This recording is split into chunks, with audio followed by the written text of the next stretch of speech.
Hi, I'm Lee Shulman, founder of Creative Revolution Retreats, and I am here today to prove to you that every woman has a story to tell.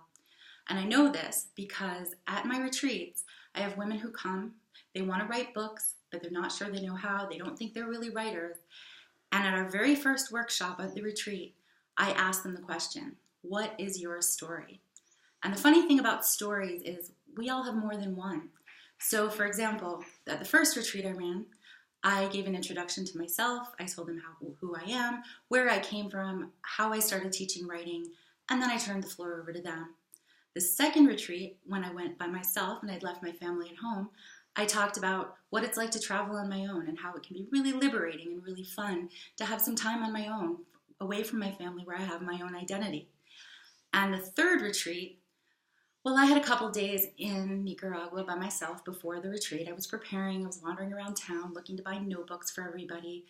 And I met a lot of people in town. And one person I met was this boxer. And he told me a story about how he had been in prison and he'd been this famous boxer in Nicaragua. He'd gone all over the place, fought in Costa Rica, fought all over the world.